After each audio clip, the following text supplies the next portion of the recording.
Buenos días. A continuación les voy a explicar acerca de los números de oxidación. El número de oxidación se obtiene a partir de la fórmula molecular, que es la que en los videos anteriores se encontraba en la última columna. Además, el número de oxidación es la carga que posee un átomo cuando se encuentra en forma de ion. Recordemos que un ion es cuando el átomo se une a otro elemento y entonces de esa manera adquiere carga eléctrica, que sería lo que significa el número de oxidación. Estos números pueden ser positivos o negativos. Generalmente todos los metales, que son los que se encuentran en esta región de la tabla periódica, tienen número de oxidación positivo, y los no metales, que son los que se encuentran en esta región, tienen número de oxidación positivo o negativo, o pueden tener ambos.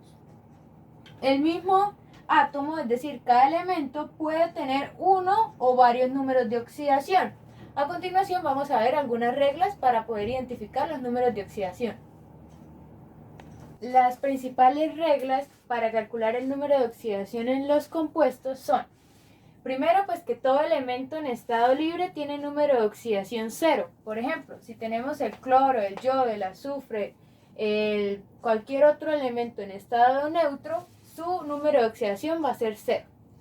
En la mayoría de los casos, el oxígeno tiene número de oxidación -2. Y en el número de oxidación del hidrógeno, en la mayoría de los compuestos, va a ser +1. Para todos los compuestos, la suma algebraica de los números de oxidación de los elementos, obviamente en un compuesto, va a ser igual a 0. ¿Qué quiere decir? Si tengo, por ejemplo, NaCl, que se llama cloruro de sodio, el número de oxidación del sodio es +1 y el número de oxidación del cloro es -1. Al hacer esta operación, donde hago más por menos me da menos, quiere decir +1 menos 1 es igual a 0. De esta manera. Si rompo los enlaces, más por menos menos, esto me da 0. Así debe darme con todos los compuestos. Entonces veamos el otro ejemplo del HNO3 o ácido nítrico. El hidrógeno es +1, ¿sí? Según las reglas generales. El nitrógeno aquí está trabajando con un número de oxidación +5. Y el oxígeno, como dice la regla general, está con -2. Aquí, ¿qué debo hacer? Cuando tiene subíndice, debo multiplicar el número de oxidación por el subíndice y se mantiene el signo que tenga el número de oxidación. En este caso es 2 por 3 me da -6. Y asumo estos dos que son positivos. Sí, 1 más 5 me da 6. Ahora sí, con esto hago la operación algebraica, que sería +6 más por -6, y eso me da igual a 0. Quiere decir que los números de oxidación sí están bien porque están cumpliendo la regla. Al hacer la suma algebraica de cada compuesto, los números de oxidación me deben dar 0. A continuación vamos a ver los números de oxidación comunes para unos elementos. El número de oxidación de algunos elementos comunes. En el caso del oxígeno, generalmente tiene un número de oxidación -2, excepto en dos situaciones: cuando trabaja como peróxido, que tiene número de oxidación -1, y cuando reacciona en el fluoruro de oxígeno, que tiene número de oxidación +1. En el caso del hidrógeno, generalmente tiene número de oxidación +1, excepto en los hidruros, que tienen número de oxidación -1. Más adelante vamos a ver cuáles son estos compuestos. En el caso de los metales, como los del grupo 1A, grupo 2A y grupo 3A, tienen número de oxidación de acuerdo al grupo. Entonces, si este es 1A, tiene número de oxidación +1, si este es 2A, tiene número de oxidación +2, y si este es 3A, tiene número de oxidación +3. ¿Qué elementos presentan este número de oxidación? Pues los voy a mencionar: hidrógeno, litio, sodio, potasio, rubidio, cesio y francio. En el grupo 2, que tienen número de oxidación +2, son el berilio, el magnesio, el calcio, el estroncio y el bario. Y en el grupo 3, que tiene el número de oxidación +3, es el boro, el aluminio, el galio, el indio y el talio. En el caso de los metales de transición, que son los que se encuentran en la mitad de la tabla periódica, por lo general presentan dos o más números de oxidación. Por ejemplo, el cobre tiene número de oxidación +1 o +2. Y el cromo tiene número de oxidación +2, +3 y +6.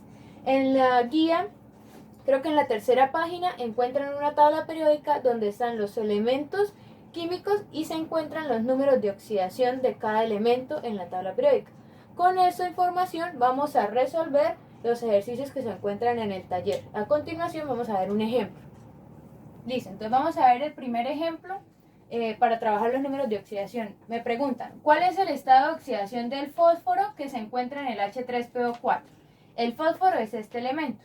Entonces, nosotros sabemos que el número de oxidación del hidrógeno es +1 y el oxígeno es -2. Y que esta suma algebraica nos debe dar igual a 0. Entonces, ¿qué debemos hacer para poder identificar cuál es el valor que está usando el fósforo? Si miramos la tabla periódica y nos damos cuenta que el fósforo puede ser +3 o +5. Debemos saber cuál de estos dos números de oxidación está utilizando acá el fósforo. Entonces, como yo les decía antes, recuerden que si este elemento tiene un número de oxidación y un subíndice, se debe multiplicar el número de oxidación por el subíndice. Entonces, ¿cuánto quedaría acá? Sería 3 por 1, sería +3. Todavía no sé cuánto vale el fósforo. Y acá sería -2 por 4, -8 igual a 0. ¿Qué número me hace falta acá? Obviamente positivo para que se dé la igualdad. Si tengo +3 y -8, me hace falta el +5. De esta manera puedo identificar que el número de oxidación con el que está trabajando el fósforo. El segundo ejemplo dice, ¿cuál es el estado de oxidación del carbono en el Fe2CO3 Entonces, el carbono es la C.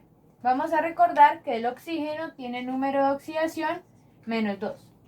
Resulta que el hierro puede tener número de oxidación +2 o +3. ¿Cómo sé cuál de los dos está usando? Porque el compuesto que está al lado del hierro no es el del hierro, repito, no el del hierro, el que está al lado tiene afuera un número 3. Quiere decir que ese es el número de oxidación que está manejando el hierro. Ahora, voy a multiplicar los números de oxidación por los subíndices para poder saber cuál es el número de oxidación del carbono.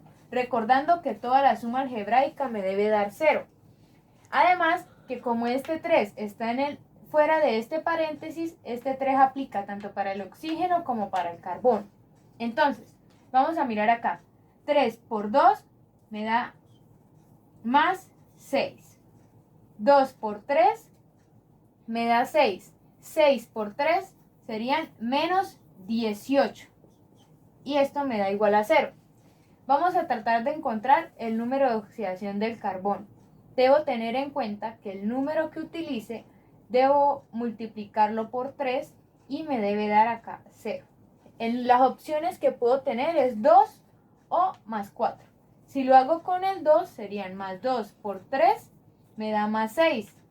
Al sumar estos dos sería +12, -18 no me va a dar 0.